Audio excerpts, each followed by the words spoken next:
Hello students, welcome to EduMentor Hindi, your study buddy for class 10 science and maths. Today we are starting a very important chapter of chemistry, which is metals and non-metals.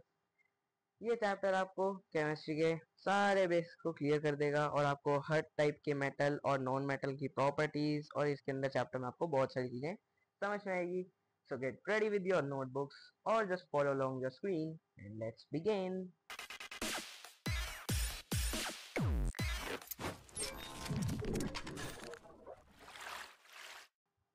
So first we will talk about the physical properties of metals. Firstly, metals जो होते हैं वो सारे solid होते हैं, कुछ को छोड़ के, जिसमें आपको बड़ी सारी exceptions मिलेंगी. जैसे पहले हमें मिल चुकी है, metals are solid except mercury. जो mercury आपने देखा होगा, जो आपका थर्मामीटर होता है, ठीक है, इसके अंदर आपने एक लाइन देखी होगी जो एक मरकरी होती है, जो कि जितना भी आपका टेम्परेचर होता है वो उतना ऊपर ऊपर राइज होती रहती है, जितना भी होता है उसको मरकरी बोलते हैं. सिर्फ ये ऐसा मेटल है जो कि सॉलिड फॉर्म में नहीं होता, लिक्विड फॉर्म में होता है. ठीक है. उसके बाद बात करेंगे मेटल्स आर हार्ड. मेटल्स जो होते हैं वो हार्ड होते हैं, ब्रेकेबल कम ब्रेकेबल होते हैं, बहुत ज्यादा हार्ड होते हैं. ठीक है. Except lithium, potassium, sodium. ये सारी आपको एक्सेप्शंस भी याद करनी पड़ेंगी और बाकी प्रॉपर्टीज तो आपको ऐसी याद हो जाएंगी क्योंकि नाइन्थ में आप पहले ही ये वाली चीजें पढ़ के आए हुए हो. ठीक है. ऐसे आराम से आपको याद हो जाएंगी. इसका थर्ड प्रॉपर्टी आती है मेटल्स आर मेलिएबल. ठीक है. Can be beaten into thin sheets. इसका मतलब मेटल्स जो होते हैं वो मेलिएबल होते हैं, उनको अगर आप हैमर से बीट करोगे, मतलब उसके ऊपर हैमर, एक शीट ली आपने, किसी भी एल्यूमिनियम की शीट ली, उसके ऊपर आपने हैमर को मारा, ठीक है, तो फिर उसको आप थिन शीट्स में भी बीट कर सकते हो, मतलब ब्रेक कर सकते हो. ठीक है. एक और होती है जो हमसे मिस हो गई है, मेटल्स हैव मेटेलिक लस्टर. यानी कि जो मेटल होते हैं उनके ऊपर शाइन होती है, जैसे प्लस प्लस वाले आपको पता होगा, शाइन वाले जो ये होता है इफेक्ट. तो फिर मेटल जो होता है उनके अंदर मेटेलिक लस्टर होता है या फिर शाइन होता है. ठीक है. एग्जाम्पल भी इसका होता है जैसे आयोडीन. ठीक है. इसको आप एग्जाम्पल में लिख सकते हो, मेडिसिन के तौर पे भी यूज होता है आयोडीन. ठीक है. इसके बाद metals are ductile, can be drawn into wires. Metal जो होता है वो डक्टाइल होता है, उसको आप वायर्स में भी कन्वर्ट कर सकते हो. ठीक है. जैसे आपने देखा होगा जो हमारे घर में इलेक्ट्रिसिटी की वायर्स होती हैं, ठीक है, वो ज्यादातर किस चीज की होती हैं? सिल्वर की होती हैं? नहीं नहीं नहीं, सिल्वर तो बहुत महंगा होता है, इसलिए हम सिल्वर को यूज नहीं करते. पर वो सबसे अच्छा कंडक्टर भी होता है, लेकिन वो बहुत ज्यादा कॉस्टली होता है, तो इसीलिए हम उसको यूज नहीं करते. नहीं तो जो दूसरी हम यूज करते हैं उनको हम पहले, वो नॉर्मल मेटल्स होते हैं जिनको हम फिर वायर्स में ब्रेक करके उनको वायर फॉर्म में डाल के उससे इलेक्ट्रिसिटी को कंडक्ट करवाते हैं. इससे हमें एक और उसकी प्रॉपर्टीज पता चल गई मेटल की जो कि है यहाँ पे, metals are good conductor of electricity. हमने एक और चीज पढ़ ली. हम देखो, सिल्वर जो होता है वो बेस्ट कंडक्टर होता है, फिर भी हम कॉपर वायर्स यूज करते हैं. ठीक है. ये वाली आपको बता दी मैंने. इसके बाद metal have high melting points. जो मेटल होते हैं ना उनके हाई मेल्टिंग पॉइंट होते हैं, मतलब उनको मेल्ट करने के लिए बहुत ज्यादा हाई टेम्परेचर चाहिए होता है. ठीक है. जैसे कि गैलियम और सीजियम. ठीक है. इनके पास लो मेल्टिंग पॉइंट होता है, ये एक्सेप्शंस है. ठीक है. ये इसका एग्जांपल नहीं है, ये इसके वो एक्सेप्शंस है, क्योंकि इनके पास लो मेल्टिंग पॉइंट होता है. They melt in the palm of the hand. मतलब अगर आप उसको अपने हाथ के ऊपर, या आपका हाथ है इसके ऊपर, अगर आपने वाला मेटल रख दिया तो थोड़ी देर में ही पिघल जाएगा पूरा. ठीक है. ये बताना चाह रहे हैं. Metal have high melting boiling points. ठीक है. मेटल जो होते हैं उनके पास हाई बॉइलिंग पॉइंट होता है कि उनको बॉयल करने में बहुत ज्यादा टाइम लगता है मेटल्स को. ठीक है. Metal are good conductor of heat. Metal जो होते हैं वो गुड कंडक्टर होते हैं हीट के. जो इनके बेस्ट कंडक्टर्स हैं उनका एग्जांपल सिल्वर और कॉपर है. पुअर कंडक्टर जो होते हैं वो लेड और मरकरी है. ठीक है. गुड कंडक्टर ऑफ इलेक्ट्रिसिटी मैं आपको बता चुका हूँ. मेटल्स आर सोनोरस, क्योंकि वो साउंड प्रोड्यूस करते हैं जब उनको किसी हैमर, जैसे आपने एक मेटल लिया उसके ऊपर आपने तेज की हैमर को मारा, ठीक है, हैमर को उसके ऊपर तेज की मारा तो उससे एक साउंड हुई, प्रोड्यूस हुई. ठीक है. उसी साउंड को एक इसकी फिजिकल प्रॉपर्टीज के उसमें माना जाता है, क्योंकि वो मेटल जितने भी होते हैं वो सोनोरस होते हैं, वो अपना अगर उसके ऊपर हैमर मारे तो वो आवाज प्रोड्यूस करते हैं. ठीक है. मेटल जो होते हैं वो एक्सपैंड करते हैं significantly for the slightest change in the temperature. मतलब मरकरी जो होता है, मेटल बोल दिया मैंने, मरकरी जो होता है वो अपने आप एक्सपैंड होने लग जाता है जब भी स्लाइटेस्ट, कम छोटे से छोटा भी चेंज आ जाएगा टेम्परेचर में, तो जो मरकरी होता है वो एक्सपैंड होने लग जाता है. जैसे कि पहले मरकरी इतना सा था, फिर जब उसने आपकी बॉडी का टेम्परेचर वो नोट करा तो वो बहुत ज्यादा गर्म हुआ, उसकी वजह से वो आगे हो गया. ठीक है. और ऐसी अगर वो कम होगा तो और कम हो जाएगा, ठीक है। अगर टेम्परेचर कम होगा, बॉडी का कम तो नहीं होता है, ज़्यादा ही होता है, ठीक है। इसके बाद पढ़ेंगे physical properties of non metals. Non metals की पढ़ लेंगे। नॉन मेटल्स में बी सॉलिड, लिक्विड और गैसियस, ठीक है। ये सॉलिड भी होते हैं, लिक्विड भी होते हैं, गैसियस भी होते हैं, उससे फर्क नहीं पड़ता। सॉलिड में एग्जांपल आ जाता है कार्बन, सल्फर, फास्फोरस। लिक्विड में आ जाता है ब्रोमीन गैस, ब्रोमाइन। गैसेस में आ जाता है ऑक्सीजन, हाइड्रोजन, नाइट्रोजन एक्सेट्रा, ठीक है। नॉन मेटल जो होते हैं सॉफ्ट होते हैं। आप ना एक चीज कर सकते हो, अगर आपको इसके दोनों के अलग अलग करने में लर्न नहीं हो रहे हैं, तो आप क्या करो, पहले आप फिजिकल प्रॉपर्टीज ऑफ मेटल को याद कर लो सबको। अब जब आप इन सबको इनका ऑपोजिट कर दोगे, जैसे मेटल्स आर हार्ड, इसका ऑपोजिट क्या होगा, metals are soft. Metals have metallic lustre, ठीक है। Non metals have not metallic lustre, मतलब वो शाइन नहीं करते। तो अगर आप इनको उल्टा उल्टा भी कर दोगे ना, एकदम अपोजिट कर दोगे, तो आप एक तरह से physical properties of non metal को भी अच्छे से याद कर पाओगे। मैं आपको बता देता हूँ बारी बारी सबके बारे में। मैंने आपको वैसे बताया कि आप इनको इजीली कैसे याद कर सकते हो अगर आपसे नहीं हो रहा तो, ठीक है। Non metals are soft except diamond which is the hardest natural substance, hardest natural substance और हार्डेस्ट नॉन मेटल, ठीक है। जो डायमंड होता है वो हार्डेस्ट नॉन मेटल है अभी तक का, उसको ब्रेक करने में बहुत टाइम लग जाता है, हार्डेस्ट है वो इसलिए, ठीक है। Non metals do not have lustre, ठीक है, जैसे मैंने बताया, एक्सेप्ट आयोडीन क्रिस्टल्स, ठीक है। Non metals are not malleable, ये मेलिएबल नहीं होते, इनको थिन शीट्स में ब्रेक नहीं करा जा सकता, ठीक है। Non metals are non ductile, इनको मेटल्स को वायर्स की फॉर्म में भी ब्रेक नहीं किया जा सकता। Non metals have non metals which are solid and liquid have low melting point and boiling point, metals का हाई होता है और नॉन मेटल्स का लो होता है, ठीक है। Metals are bad conductor of heat, ठीक है।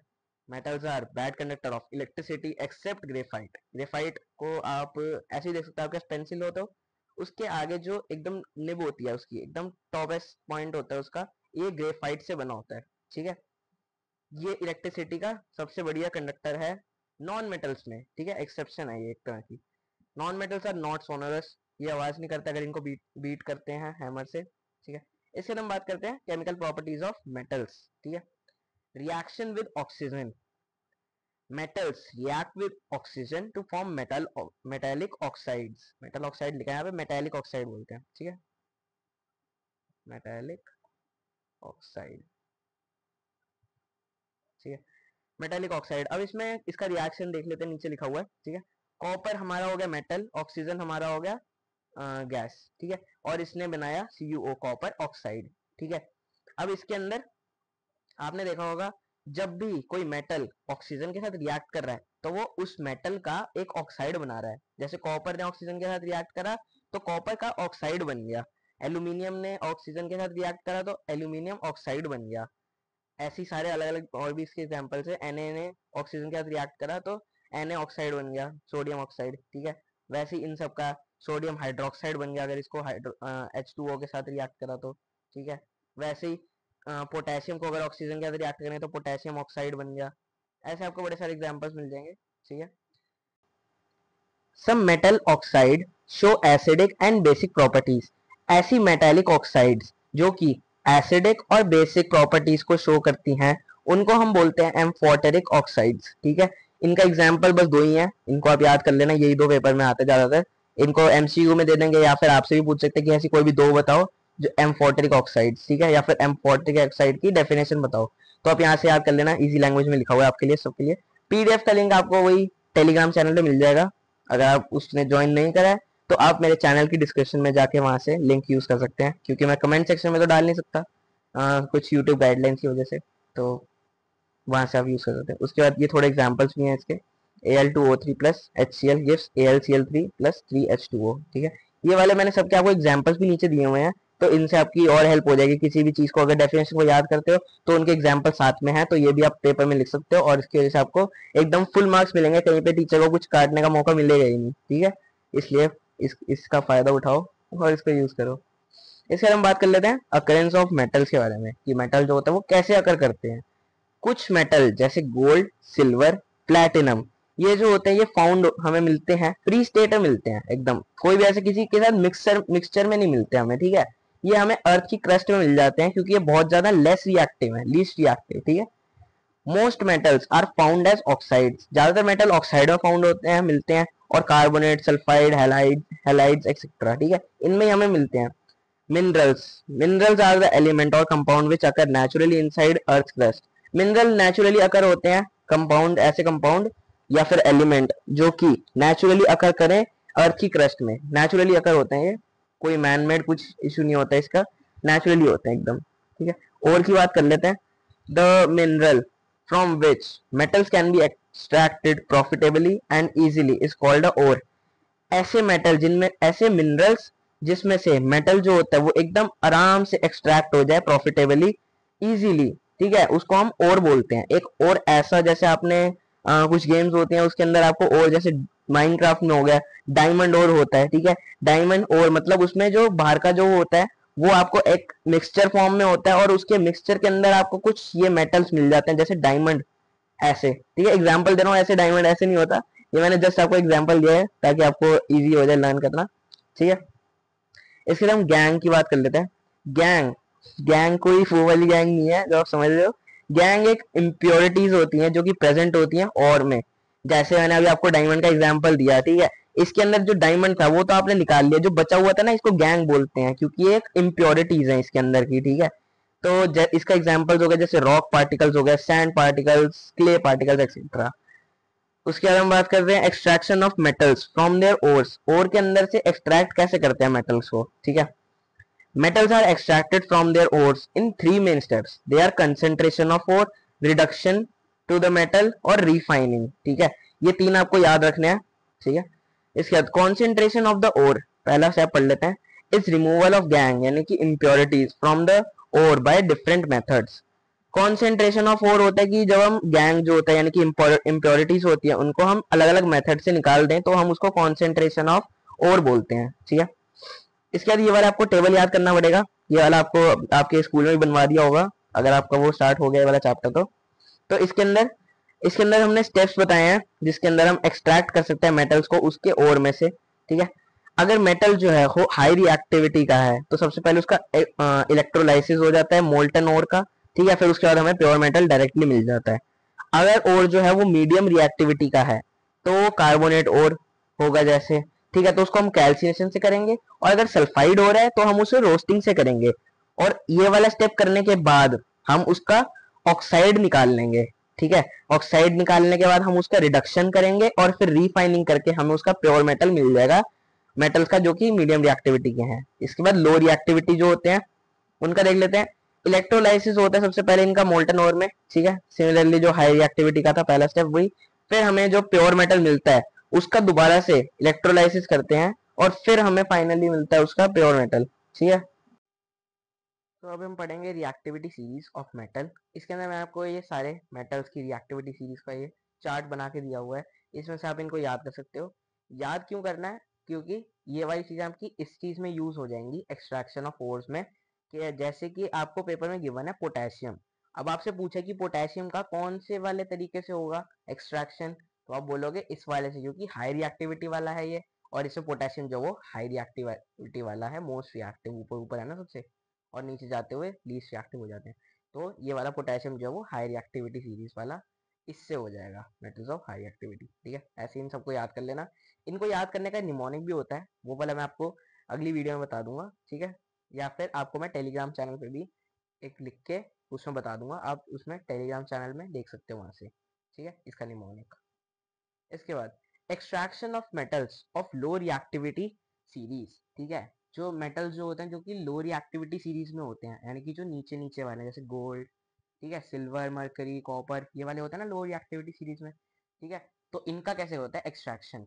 ठीक है, तो metals which have low activity series can be reduced to metals by heating in the presence of oxygen or by doing roasting। ठीक है, इसको प्रोसेस को रोस्टिंग बोलते हैं। जो मेटल लो रिएक्टिविटी सीरीज के हैं उनको रिड्यूस करना उनके मेटल में, तो उसके लिए हमें उनको ऑक्सीजन की प्रेजेंस में हीट करना पड़ता है, और इसी प्रोसेस को हम रोस्टिंग बोलते हैं। इसकी डेफिनेशन भी आ जाती है रोस्टिंग की कि what how the process of roasting works. ठीक है, तो ऐसे करके आप ये वाली डेफिनेशन लिख सकते हो रोस्टिंग के लिए। ठीक है, तो मरकरी का एग्जाम्पल ले लेते हैं हम इसके लिए। मरकरी जो होता है वो अपने ओर में से, उसका ओर होता है सिनेबार।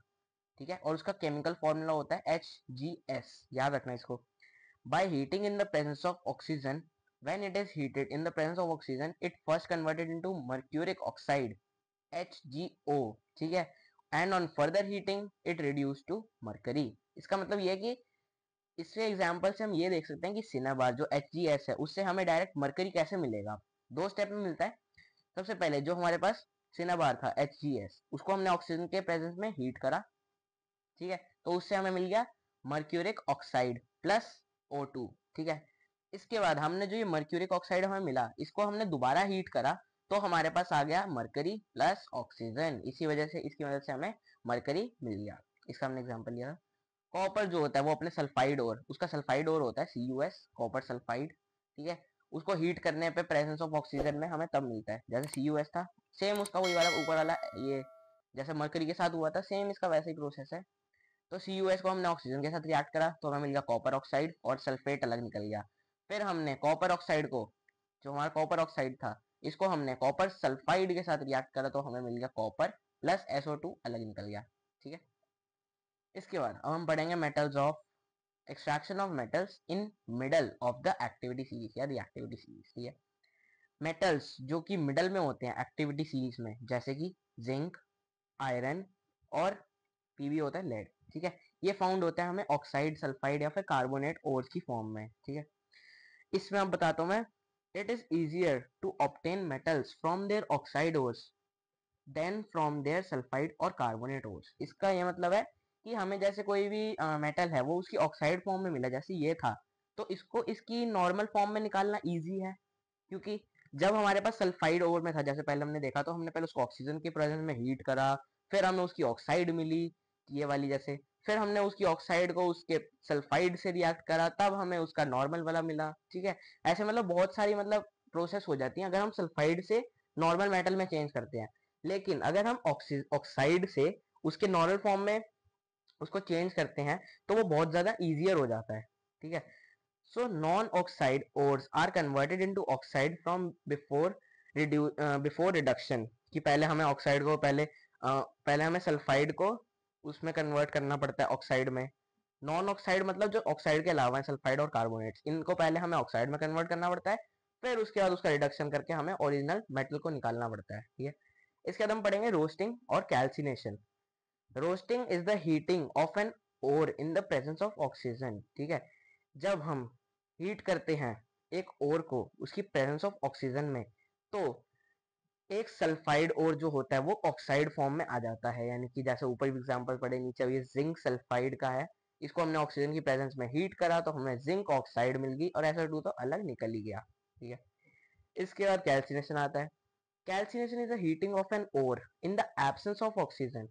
कैल्सिनेशन होता है अगर हम किसी ओर को हीट करते हैं लेकिन एब्सेंस ऑफ ऑक्सीजन में, ऑक्सीजन को नहीं लेते हम और उसको एक सल्फाइड ओर से ऑक्साइड फॉर्म में ले आना, तो इसको कैल्सिनेशन बोलते हैं, ठीक है। तो इसका एग्जांपल ये होगा, जैसे जिंक कार्बोनेट था, हीट करा, इसको डिकम्पोज हो गया जिंक ऑक्साइड में और कार्बन डाइऑक्साइड में। अब जब इसका जो ऑक्साइड ओर था इसको हमने रिड्यूस करा by metal by heating with a reducing agent, ठीक है। इसके लिए हमें क्या करना होता है, जो इसका ऑक्साइड था ये वाला हमने लिखा, और फिर हमें इसके साथ इसको रिएक्ट करना है एक रिड्यूसिंग एजेंट के साथ, ठीक है। एक रिड्यूसिंग एजेंट हमें चाहिए। रिड्यूसिंग एजेंट ज्यादातर हम कार्बन को यूज करते हैं, कार्बन ही ज्यादा एफिशिएंट लगता है मेरे को भी इसको यूज करने के लिए, ठीक है। तो हम जिंक ऑक्साइड प्लस कार्बन को करते हैं और फिर इसको हीट करें, तो जो इसके कार्बन था इसने ऑक्सीजन को अपने साथ ले लिया और अलग हो गया, इसने बना दिया कार्बन मोनोऑक्साइड, और खुद जिंक को अलग छोड़ के कार्बन हमें जिंक का हमें मेटल प्योरीफाइड फॉर्म में मिल गया, ठीक है। अब इसके बाद एक्सट्रैक्शन ऑफ मेटल पढ़ेंगे हम top of the activity series वाले में, ठीक है। Metals at the top of the activity series like sodium, ठीक है, potassium, calcium, aluminium etcetera can not be obtain from their ores by simply heating और by heating with their reducing agent. हम जैसे हमने पीछे भी करा, हीट करके उसको ऑक्सीजन के साथ या फिर हीट करके उसको रिड्यूसिंग एजेंट के साथ, तो हमें वो मिल जाता था। लेकिन जो टॉप एक्टिविटी सीरीज के होते हैं ये हमें ऐसे नहीं मिल जाते, इसलिए थोड़ा बहुत मेहनत करनी पड़ती है एक तरह से, ठीक है। So they are obtain by electrolytic reduction. Electrolytic reduction आपने जैसे इलेक्ट्रोलाइसिस पढ़ा होगा, जैसे ये देखो नीचे एग्जांपल है, इसमें जब हम दो ये लेते हैं, कैथोड लेते हैं और एक एनोड लेते हैं, तो एनोड के ऊपर हमें क्लोरीन गैस, क्लोरीन जो होता है वो मिल जाता है अगर हम सोडियम NaCl को बनाते हैं तो तो यहाँ पे हमें क्लोरीन मिल जाता है, यहाँ पे हमें Na मिल जाता है इस साइड को, ठीक है। और एनोड के नीचे कभी कभार मड भी रह जाती है तो उसको हम एनोड मड भी बोल देते हैं, ठीक है। अब इसमें फिलहाल इसमें रहती नहीं है, वैसे मैंने एग्जाम्पल दिया आपको, और एक्टिविटीज में रह जाती है, ठीक है। क्या इसका ए भी होता है, इक्वेशंस भी होती है, जैसे Na ने एक इलेक्ट्रॉन जो था वो गेन किया, तो Na जो था उसका वो हो गया, जैसे मैं आपको जूम करके दिखाता हूँ इसको, जो हमारे पास Na था, ठीक है, उसने उसका पॉजिटिव था पहले वो, तो हमने उसके एक इसको इलेक्ट्रॉन दे दिया क्योंकि उसके पास एक इलेक्ट्रॉन की कमी थी।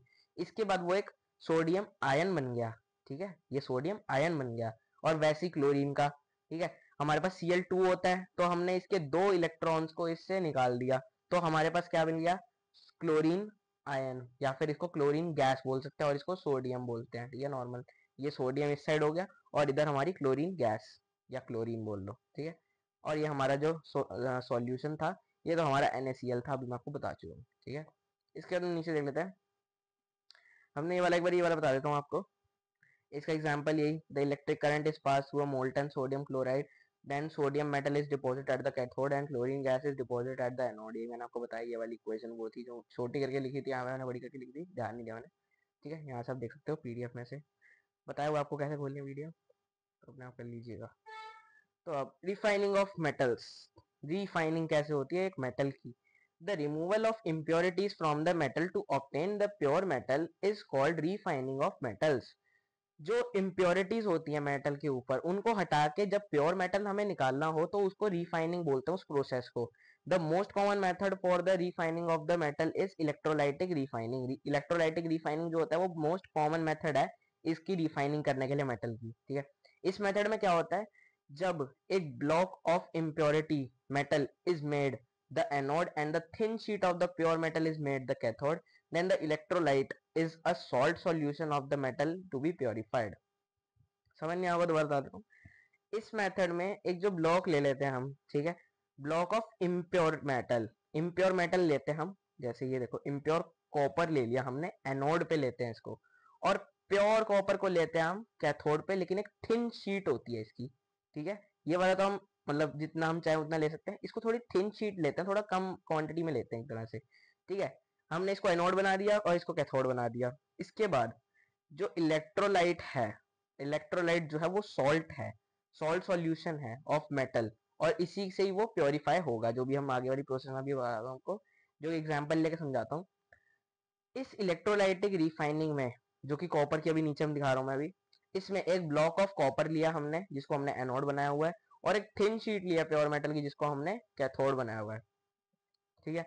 तो जब electrolyte is acidified copper sulphate solution, इसमें इलेक्ट्रोलाइट इसको बोलते हैं जो सॉल्यूशन होता है इसके अंदर का, और हमने क्या लिया इसमें सॉल्यूशन को, इसमें हमने लिया कॉपर सल्फेट सॉल्यूशन, CuSO4 का सॉल्यूशन लिया है हमने, इसके सॉल्यूशन इलेक्ट्रोलाइट बोलते हैं इसको इलेक्ट्रोलाइट में, ठीक है। When electric current is passed through the electrolyte, pure coppers from the anode is deposited at the cathode of the impurity settle down as a anode mud. इसमें क्या होता है, जब हम इसका इलेक्ट्रोलाइसिस ऑन कर, इसका इलेक्ट्रिक करंट पास करते हैं इसकी बैटरी से, ठीक है, इसके अंदर, तब क्या होता है, इसका अंदर का जितना भी जो प्योर वो इम्प्योर कॉपर होता है ना वो सारा हट जाता है, और नीचे नीचे जो ये देख रहे हो आप ये वाली जगह, ये इम्प्योरिटीज है ना, एनोड मड बोलते हैं इसको, क्योंकि ये एनोड है, और एनोड के नीचे जो भी चीज वो एक ऐसे इम्प्योरिटीज आएंगे उनको हम एनोड मड बोलेंगे, ठीक है। और जो हमारा इलेक्ट्रोलाइसिस की वजह से जो हमारा ये प्योर मेटल था, ये वाला सारा उतर उतर के इस एनोड के ऊपर चिपकता रहता है, ठीक है, इसके ऊपर पूरा डिपॉजिट हो जाता है, और इसी प्रोसेस को हम electrolysis of copper, copper sulphate बोलते हैं, ठीक है। क्योंकि इसमें एग्जांपल हमने कॉपर सल्फेट का लिया है, नहीं तो जिसका भी होगा हम उसको इलेक्ट्रोलाइसिस बोलेंगे प्रोसेस को। अब थोड़ी प्रॉपर्टीज पढ़ लेते हैं एलॉय की, ठीक है। Alloys are stronger than the metal from which they are obtained. Alloys जो होते हैं वो मेटल से ज्यादा स्ट्रॉन्ग होते हैं जिसमें से उनको ऑब्टेन करा जाता है, जिसमें से उसको लेते हैं हम, ठीक है। It is harder than the constituent metals. जो कॉन्स्टिट्यूएंट नॉर्मल मेटल्स होते हैं उनसे ये बहुत ज्यादा हार्डर होते हैं, ठीक है। मोर रेजिस्टेंस टू कोरोजन, इनमें कोरोजन को इसको जैसे आयरन होता है उसके ऊपर कोरोड हो जाता है, वो जैसे रस्टिंग हो जाती है उसके ऊपर, ठीक है। इन ये एलॉय जो होते हैं ना, एलॉय, इनके ऊपर एक रेजिस्टेंस ऐसे होती है इनके पास जिसकी वजह से इनके ऊपर कोरोजन नहीं लग पाती, ठीक है। ये वाला पॉइंट था। The melting point of alloy is lower than the constituent metals, ठीक है। जो इसका मेल्टिंग पॉइंट होता है वो थोड़ा कम होता है मेटल्स के मुकाबले में, जैसे सोल्डर होता है Sn वो 80% है, ठीक है, और जो Pb है वो 50% है। तो इनका जो Mp होगा और Mp जो होगा ना वो इनसे बहुत ज्यादा लोअर होगा, Pb और Sn से, सोल्डर से और लेड से, ठीक है, बहुत ज्यादा कम होगा। मेल्टिंग पॉइंट Mp का मतलब ये है, लोअर होगा इनका मेल्टिंग पॉइंट, जबकि इनका जो एलॉय है ना उनका मेल्टिंग पॉइंट इनके मुकाबले में लोअर होगा। समझ गए ना आप? ठीक है। अब जो इलेक्ट्रिक कंडक्टिविटी होती है वो एलॉय की, वो हर बारी लोअर होती है उनके कॉन्स्टिट्यूएंट मेटल के मुकाबले में, ठीक है। जैसे आयरन, जैसे कॉपर है, कॉपर की जो होगा ना उसकी ज्यादा कंडक्टिविटी होगी इलेक्ट्रिसिटी की उसके एलॉय के मुकाबले में, ठीक है, ऐसे लिख सकते हैं। जैसे एलॉय है ना, ये कॉपर है इस साइड और ये इधर कॉपर है एलॉय वाले फॉर्म में, तो इसके पास कॉपर, इस ओरिजिनल जो कॉपर है जो कि एलॉय के अलावा वाला है उसके पास ज्यादा होगी electrical conductivity.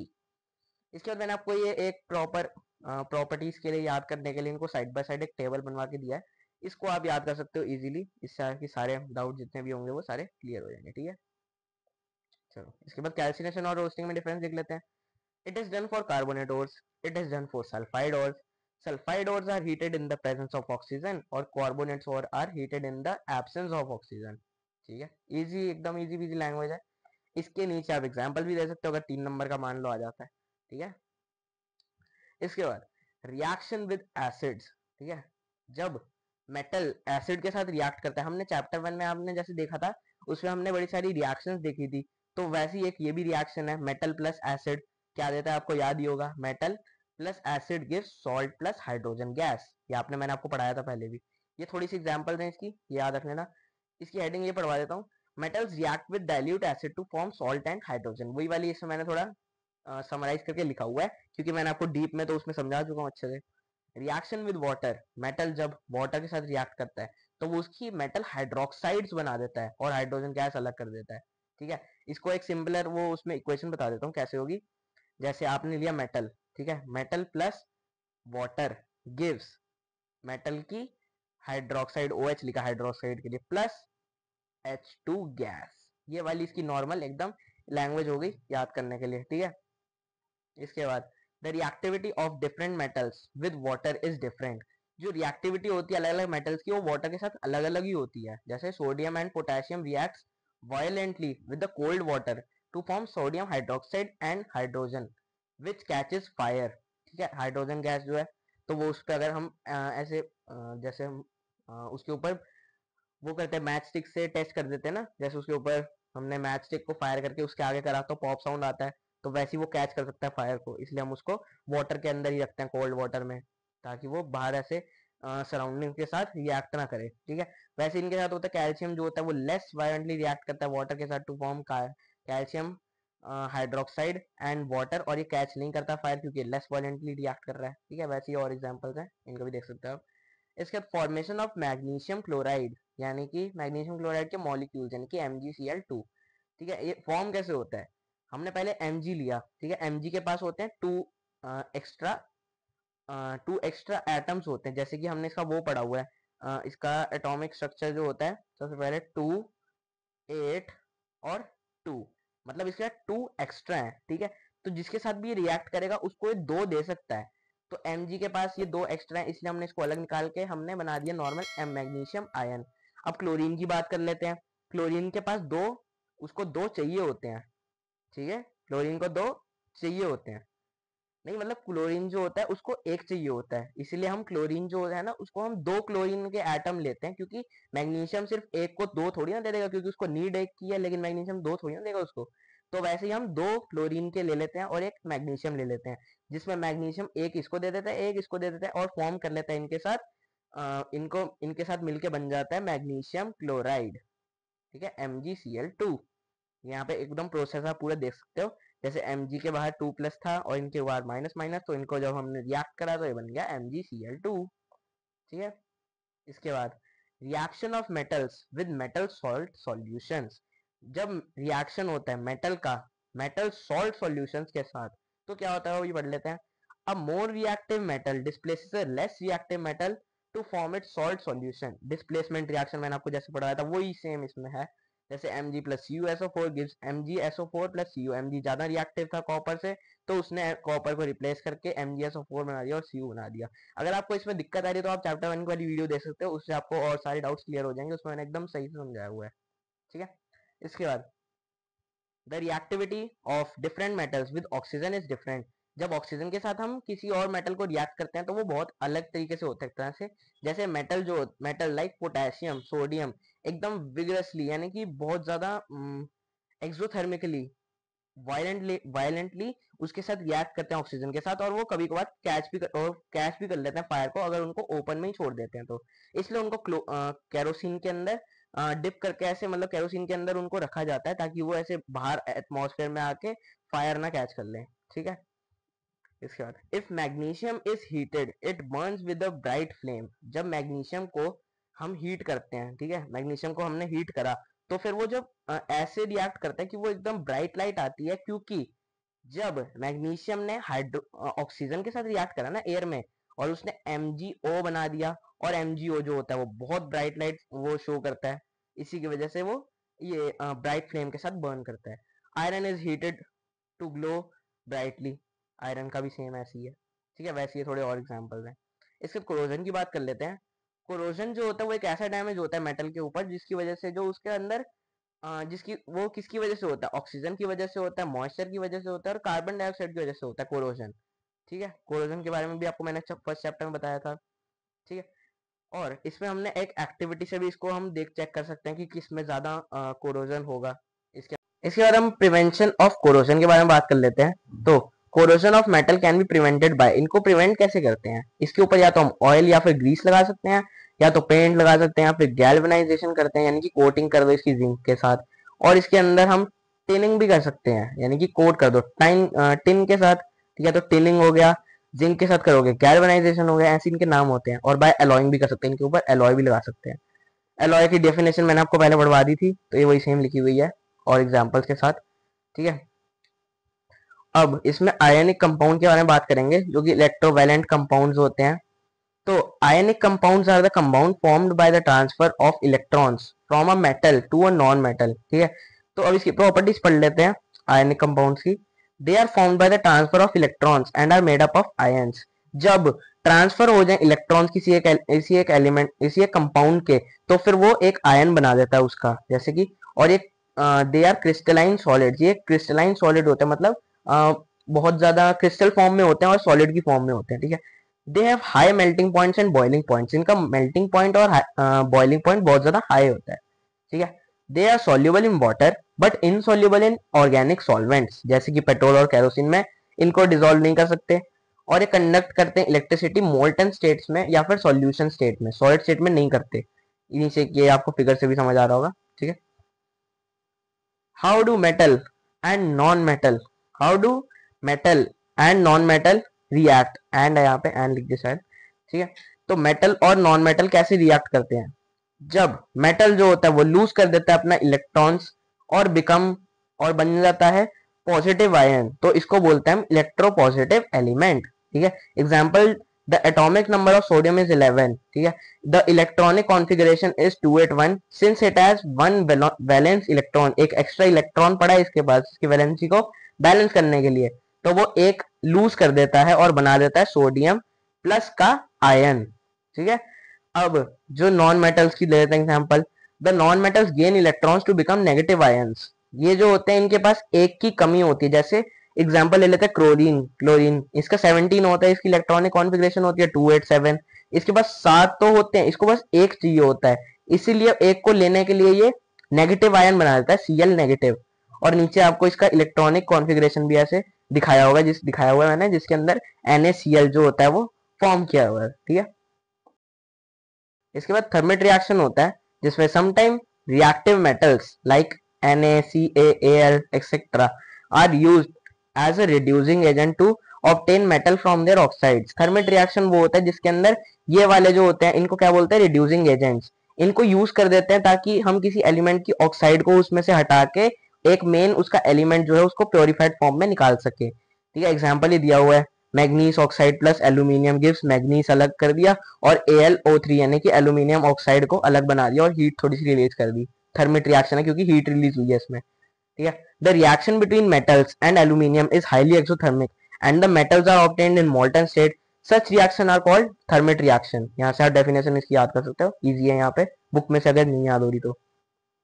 The reaction between iron oxide and aluminium produces molten iron, इन दोनों के बीच का रिएक्शन मोल्टन आयरन जो होता है उसको फॉर्म कर देता है, ठीक है। This reaction is use to join rail tracks, broken machine parts etcetera. इसकी हमने इक्वेशन भी लिखी है FeO3 यानी कि iron oxide plus aluminium gives aluminium oxide plus iron in molten state plus a lot of heat. जैसे हमने example लिया इसका ट्रैक्स का, ब्रोकन मशीन पार्ट्स, ये आप यहाँ पे देख सकते हो। इसके ऊपर ये मोल्टन इसको डाल देते हैं जिसकी वजह से इसको थर्माइट व्हील्स भी कहते हैं, ठीक है, वेल्ड्स, वेल्डिंग जैसे बोलते हैं ना, थर्माइट वेल्डिंग, जिसकी वजह से हम इसके ऊपर मोल्टन फॉर्म में आयरन डाल देते हैं और ये इसी की वजह से वेल्डिंग भी हो जाती है इनकी आयरन रेलवे ट्रैक्स की, ठीक है, ये देख सकते हो आप इस यार। So finally videos and, hope you like this video. Thank you for watching. Please subscribe to our channel and hit the bell icon. Also, please like and share this video as soon as possible. Thank you very much for watching this video. Bye bye.